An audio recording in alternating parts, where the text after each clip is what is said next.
warahmatullahi wabarakatuh. Kami dari kelompok 1, mata kuliah Sistem Administrasi Negara, kelas C041. Di sini kami akan menjelaskan tentang analisis efektivitas kebijakan Surabaya Bus dan Wirawiri dalam mengurangi polusi udara di kota Surabaya. Transportasi publik memiliki peran strategis dalam mendukung konektivitas, aktivitas ekonomi, dan mobilitas sosial masyarakat. Peningkatan kualitas angkutan umum di perkotaan terus berkontribusi dalam mengurangi kemacetan serta meningkatkan efisiensi mobilitas masyarakat. Oleh karena itu, kebijakan pemerintah dalam pengelolaan transportasi publik menjadi krusial guna menciptakan sistem yang efisien, terjangkau, aman, dan ramah lingkungan. Namun demikian, tantangan transportasi di kota Surabaya masih cukup signifikan seperti kondisi kemacetan, rendahnya minat terhadap transportasi umum, atau keterbatasan infrastruktur pendukung dan sinergi kebijakan antar level pemerintah, di mana fenomena kendaraan pribadi jauh melampaui angkutan umum. Sebagai respon terhadap permasalahan tersebut, pemerintah kota Surabaya mengembangkan transportasi publik berbasis bus, salah satunya program Surabaya Bus yang diluncurkan pada tahun 2018 pada masa wali kota Ibu Tri Risma Harini. Program ini merupakan inovasi transportasi publik yang menyediakan layanan yang aman, nyaman, lalu terjangkau, serta mengurangi penggunaan kendaraan pribadi. Program ini juga dilengkapi inovasi seperti sistem pembayaran berbasis sampah plastik yang kemudian berkembang menjadi non-tunai atau KRIS dengan harga yang terjangkau. Namun nyatanya, banyak pemukiman yang masih belum terjangkau bus-bus besar. 2023, pemerintah kota Surabaya meluncurkan Wirawiri Surabaya sebagai angkutan feeder atau penghubung menuju halte dan koridor utama Surabaya Bus, yang diresmikan oleh Wali Kota Eri Cahyadi dan dijalankan oleh Dinas Perhubungan Kota Surabaya. Kebijakan transportasi publik melalui Surabaya Bus dan Wirawiri merupakan upaya pemerintah kota Surabaya untuk mengurangi kemacetan dan polusi udara akibat kendaraan pribadi. Namun, pelaksanaan kebijakan ini masih menghadapi tantangan, terutama tingginya penggunaan kendaraan pribadi di kota Surabaya. Jumlah sepeda motor mencapai sekitar 3.050.000 unit dan mobil penumpang sekitar 570.000 unit. Jauh lebih banyak dibanding bus yang hanya sekitar 4.000 unit saja. Data di atas menunjukkan bahwa penggunaan kendaraan pribadi di Surabaya masih sangat mendominasi dibandingkan dengan transportasi umum. Tingginya penggunaan kendaraan pribadi inilah yang menjadi salah satu penyebab utama kemacetan dan polusi udara di kota Surabaya. Selain itu, tantangan lainnya adalah belum meratanya jangkauan layanan transportasi umum. Meskipun Surabaya Bus sudah memiliki beberapa koridor utama, tetapi untuk wilayah permukiman tertentu belum bisa terjangkau oleh bus-bus utama dan bus-bus besar. Karena Surabaya Bus tidak dapat menjangkau wilayah pemukiman, maka pemerintah kota Surabaya menghadirkan Wirawiri sebagai transportasi feeder untuk menjangkau wilayah pemukiman yang tidak dijangkau oleh Surabaya Bus. Namun, dalam program Wirawiri juga mengalami beberapa kendala seperti konsistensi jadwal, waktu tunggu, kenyamanan layanan, hingga persoalan keselamatan berkendara.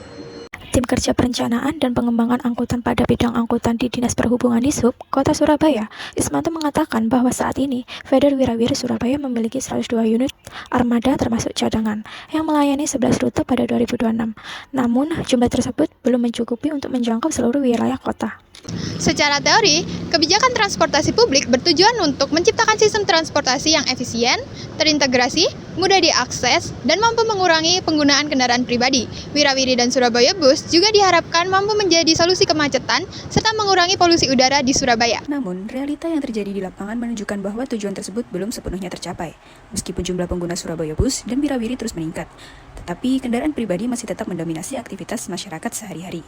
Sekretaris Dinas Perhubungan Kota Surabaya, Trio Wahyubowo mengatakan data menunjukkan bahwa jumlah penumpang Surabaya Bus mengalami peningkatan dari sekitar 513.000 penumpang pada tahun 2018 menjadi sekitar 1,7 juta penumpang pada tahun 2023 atau meningkat sekitar 3,37 kali lipat.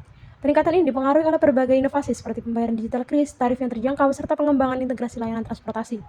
Ismanto mengatakan bahwa jumlah penumpang Wirawiri terus meningkat setiap tahunnya. Pada tahun 2023, jumlah penumpang mencapai 64.054 penumpang. Lalu pada tahun 2024 meningkat menjadi 121.250 penumpang. Namun demikian, realita di lapangan menunjukkan bahwa berbagai permasalahan masih terjadi.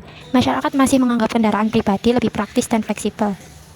Selain itu, waktu tunggu dengan rata-rata sekitar 19 menit pada tahun 2019 menjadi 15 menit pada tahun 2023. Peningkatan jumlah penumpang justru kadang membuat waktu tunggu kembali meningkat pada jam-jam tertentu. Hal tersebut menunjukkan bahwa terdapat kesenjangan antara tujuan ideal kebijakan transportasi publik dengan kondisi nyata di lapangan. Secara teori, transportasi umum diharapkan menjadi pilihan utama masyarakat. Tetapi, pada kenyataannya penggunaan kendaraan pribadi masih jauh lebih dominan. Hal yang paling diuntungkan dari kebijakan ini adalah masyarakat pengguna transportasi umum, terutama pelajar, lansia, dan kelompok ekonomi menengah ke bawah. Hal ini dikarenakan tarif dari transportasi publik di Surabaya tergolong murah. Bahkan ada tarif khusus gratis bagi lansia, veteran, anak umur di bawah 5 tahun, serta penyandang disabilitas. Pemerintah Kota Surabaya juga menjadi pihak yang diuntungkan karena program ini meningkatkan citra kota sebagai daerah inovatif dalam pengelolaan transportasi publik yang modern dan ramah lingkungan. Selain itu, program ini membantu pemerintah untuk mengurangi kemacetan dan polusi udara akibat tingginya penggunaan kendaraan pribadi. Inovasi pembayaran digital melalui KRIS menunjukkan adanya adaptasi pemerintah terhadap perkembangan teknologi dan kebutuhan masyarakat modern. Program ini juga mendukung terciptanya mobilitas perkotaan yang lebih terintegrasi melalui pengembangan feeder wirawiri menuju koridor utama Surabaya Bus. Sementara itu, pihak yang belum sepenuhnya diuntungkan adalah masyarakat yang tinggal di wilayah yang belum terjangkau oleh transportasi umum. Mereka masih mengalami keterbatasan akses sehingga tetap bergantung pada kendaraan pribadi. Selain itu, pengemudi angkutan konvensional juga berpotensi mengalami penurunan jumlah penumpang akibat hadirnya transportasi publik yang lebih modern dan terintegrasi. Perkembangan sistem pembayaran menjadi digital melalui QRIS menunjukkan adanya adaptasi terhadap perkembangan teknologi dan kebutuhan masyarakat modern. Kebijakan afirmasi seperti pemberlakuan tarif khusus kepada pelajar, lansia, dan kelompok rentan menunjukkan bahwa transformasi publik yang ada di Kota Surabaya tidak hanya berorientasi pada efisiensi saja, namun juga berorientasi kepada keadilan sosial. Namun dari sisi efektivitas, program ini masih mengalami beberapa kendala seperti belum optimalnya jangkauan layanan, terutama di bagian pemukiman yang tidak dapat dilalui oleh bus besar. Jika tidak didukung oleh infrastruktur yang memadai dan sosialisasi yang kuat, maka tujuan pengurangan kemacetan serta penggunaan kendaraan pribadi akan sulit tercapai secara maksimal. Berdasarkan hasil analisis, kebijakan transportasi publik melalui Surabaya Bus dan Wirawiri Surabaya dalam upaya pemerintah Kota Surabaya untuk meningkatkan sistem transportasi yang ramah, terjangkau, aman, serta ramah lingkungan. Inovasi seperti tarif yang murah, pembayaran digital seperti KRIS, serta pelayanan yang lebih inklusif, mampu meningkatkan pelayanan publik di bidang transportasi. Kedua layanan tersebut diharapkan mampu mengurangi kemacetan dan polusi udara, serta dapat mengurangi ketergantungan masyarakat dalam menggunakan kendaraan bermotor. Namun, implementasi masih menghadapi kendala seperti keterbatasan jangkauan layanan, integrasi antar moda yang belum optimal, serta kualitas pelayanan yang masih perlu ditingkatkan lagi.